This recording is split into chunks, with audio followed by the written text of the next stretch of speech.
of all the companies that I think are probably resemble the growth trajectory of Palantir, Salesforce is the one that comes to mind. Okay. Like you can see here, that came out in 2004, 2004-ish. And literally it was just a slow patterned growth. Oh no, don't believe in Salesforce. They're not useful. Oh no, here comes the thing. But look at this. Over time, they were able to grow, and grow. You see all of this stuff that we're seeing right here in the back end? All that stuff was happening here too, except it was because the valuation over here was only like maybe in the 80s and 70s, so it doesn't feel like these peaks and valleys are so like defined. So you'd think that over the last 3 years there were crazy amounts of changes happening at Salesforce, but the honest truth was, if you buy and hold in DCA, I think we're probably going to get a growth trajectory very similar to this, because CRM services back in 2003, 2004 were like, we really need it? I don't think so. People didn't believe in it, but eventually once it caught on, it became an industry Did you standard. remember And that? Were then you it working just, at that time where CRM was being debated in corporate? no, Or no, no, I wasn't. The first time I heard about Salesforce was honestly in like 2017, 2018. Okay. Mm. Now, the reason why I heard about Salesforce is not because I haven't heard about it like in passing before, but it was because I was engaging with a customer and they were like, "Oh, just message me on this." And I was like, "Okay."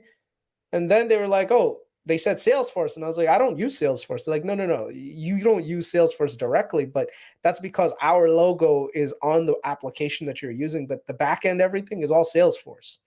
I was like, "Oh, that's interesting." CRM is the same thing. So I think Palantir has a pretty similar growth trajectory for people that are going to be holding for the next 10, 15 years. When you look at Palantir from 10 to 15, you'll be like, were we really arguing between Palantir at $7 and $10? Like, did we really think that? Because what happens is eventually the cash flow will come in. Once the profit comes in and the cash flow comes in, then it's like, okay, what are they going to do with it? Are they going to do acquisitions? Are they going to do buybacks? Are they going to do, more hiring? Blah blah blah. All that stuff is going to come up. So 10 years from now, when Palantir, let's say it's at $100, just say $100, right? Who knows? If it once it's at $100, it's a 10x. Do you have 10 years to wait? Are we going to do Palantir weekly for the next 10 years? I Yes. don't, I, no, I just, the one thing I hope people don't necessarily realize is that, don't, not necessarily realize, but the one thing I hope people don't take away from this is that there might be an S curve in Palantir. And then literally you'll just see it shoot up one day and it's just going to go to the moon. I don't necessarily think that's going to happen. I think this is going to be an industry that Palantir builds on itself and just keeps growing and growing and growing. And I think it's the same thing's going to happen with Snowflake too, except Palantir has way more of a compelling argument at these prices than it did when it was trading at $30 a share, right? So I think that's just something to keep in mind. Chris, if I can just add something to what you're saying, I think it is really important to actually make the distinction between the business and the stock, because before you show the stock, but the reality is that the business actually is the steadiest thing you could ever imagine. Like even in during the crisis, the 2008 crisis, basically was Salesforce at the beginning. They started with 500 million revenues and boom, boom, boom, boom, boom. So basically, the strength of this business is that they're juggernaut. They can grow 20% in a year, 30% in a year, but once the metrics, like the kernel is done, that keeps compounding at the same kind of rate growth for many, many years, regardless of recession or whatever. Basically, bad things maybe slow things down, but the underlying machine keeps going very strongly. This for Salesforce, and the other company I really like to compare Palantir with, which is ServiceNow. Same thing, ServiceNow. 2007, yep. Boom, boom, boom, boom. Like they kept growing like no matter what. And the cool thing is that during crashes, these stocks got completely beaten. Like this is a Salesforce in 2008. You saw the numbers before were exploding. very steady, the stock minus 70%. Same happened for Wait, this is your Substack, Arnie? Man, I missed this. I should have read this, man. This was you guys, his Substack in, got some juice in it. In July. Okay, it was July. I said exactly this. You have a combination of a business that keeps growing very, very steadily for 20-30%, but meanwhile, the stock can get crushed. I mean, what was the reason for CRM to drop from 8x EV sales to 2? It was silly. Okay, they had a notion in front of them and they were executing. But you have this combination that as an investor, this is the thing that excites me the most. You have a business that is very, very stable. Actually, with Palantir, we have proof that benefits from adverse things like shocks accelerate the business, but the stock is hammered and is extremely volatile. Just to add some flavor to all the conversation that we're having, ServiceNow was run by Frank Slootman during that growth phase. Just letting y'all know. Bro, someone had the funniest comment where you're like, I just gotta show you guys something. Like, all right, here's time for the Chris Slootman. Here comes Chris with his. No, I'm telling you, dude. Slootman knows how to run a very well organized business. Why'd you sell out of his fucking company then, huh? Because he got overvalued, and I think I can get him.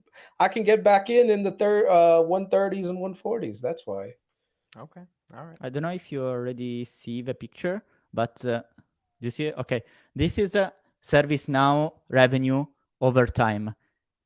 This is the kind of. This is the kind of charts we are probably going to see with Palantir 2 if they keep executing. Obviously, there is a big if, but this is the result of, in the early years, it was stronger, but this from here, you can see is this is a steady 30% growth. And that sooner or later, it will be translated into the stock price. And with Salesforce, is the same thing. Arnie, do you know if Salesforce had a lot of dilution during their Salesforce had a lot of dilution for two reasons.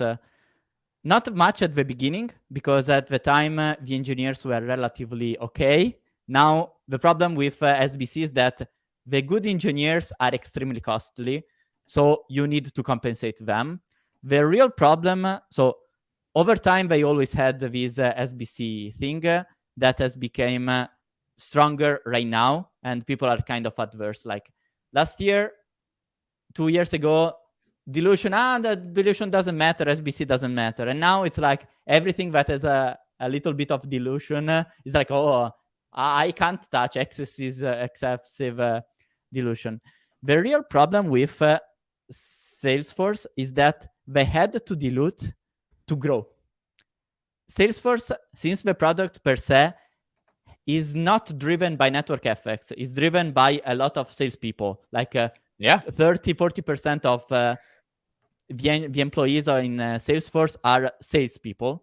And also acquisitions. Remember, every time this is Salesforce usually does this with their growth. And then it comes to around 30%. What typically happens is they'll buy up a company that's growing fast, that integrates well with their product. And the latest one was Slack. Yeah. Paid $41 billion for that.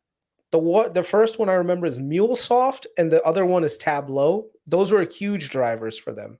Yeah. But yeah, sorry about that, Arnie. Go ahead. No, that was exactly what I was going to say. On the business level, basically, you have that 30% growth is mainly pushed by sales. It's not pushed by real organic growth of companies wanting more.